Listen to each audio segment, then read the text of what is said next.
What a way to start a day with one of the finest views in Donegal.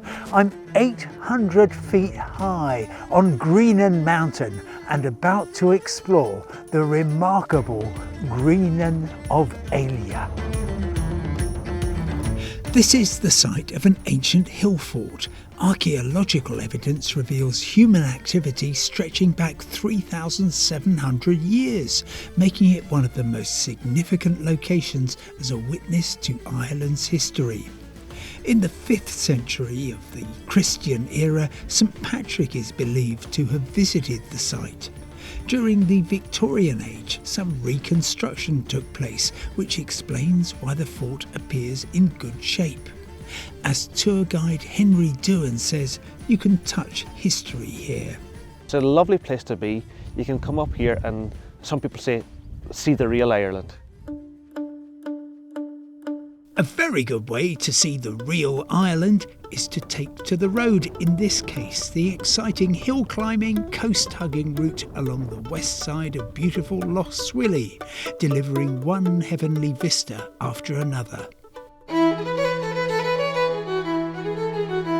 Keep driving north and the road reaches an inspiring conclusion at Fanad Head, where this handsome lighthouse was born from a maritime tragedy involving a Royal Navy ship. The coastline of the far north of Ireland is majestic, and yet these waters are also treacherous. After the loss of HMS Saldana, it was decided to create a lighthouse which opened on St Patrick's Day 1815 here at Fanad. Today it's the beacon for a social enterprise attracting tourists to a remote and largely Irish-speaking community. Tour guide Treyasa Mullaney. There were 6 in my family. We all spoke only Irish. That's my first language, so we spoke Irish continuously. My father, this is called a Gaeltacht, which means we all speak Irish. It's a beautiful, beautiful language. Changa, Enta, say our fad, and we speak it continuously. It's on the up. I'm on the far northwestern edge of Ireland and Europe, and I'm going one step beyond on the ferry to Ireland's most remote inhabited island, Tory Island.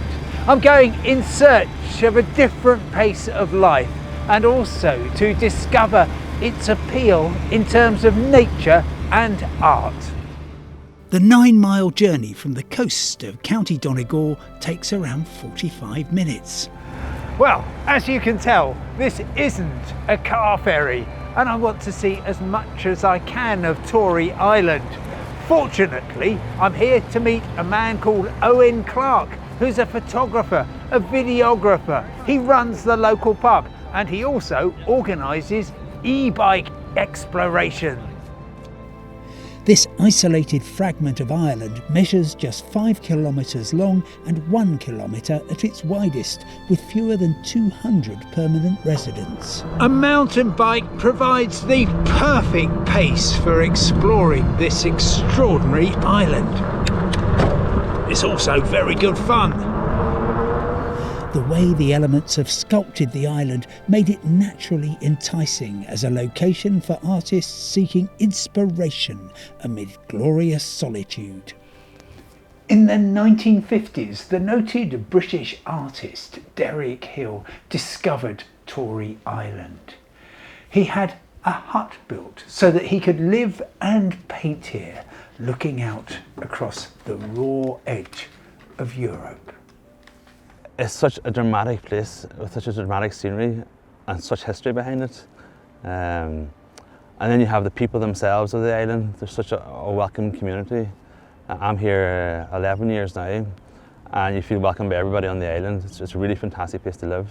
And all year round, winter, summer, and actually, funnily enough, particularly winter time, because the storms out here, they're just amazing to watch, so they're mesmerising. Tory's one of those hidden secrets. My favourite room in Glebe House is the kitchen because it's an art gallery containing some of the most exciting works from Tory Island.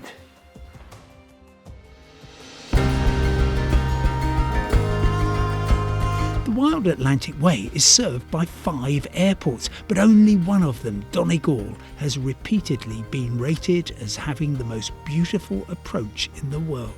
It's a small regional airport, so it's easy access through the arrivals into the main terminal, pick up a car hire, exit the terminal and you're in County Donegal.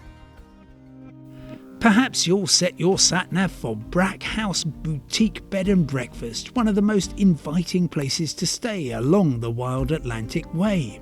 Electric cars are particularly welcome at what's described as a modern retreat on the far edge of Ireland.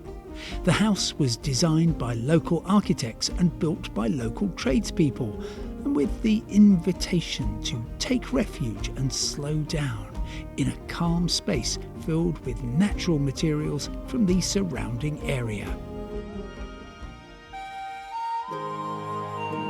Distilling in this part of the world has been dated back to 560 AD.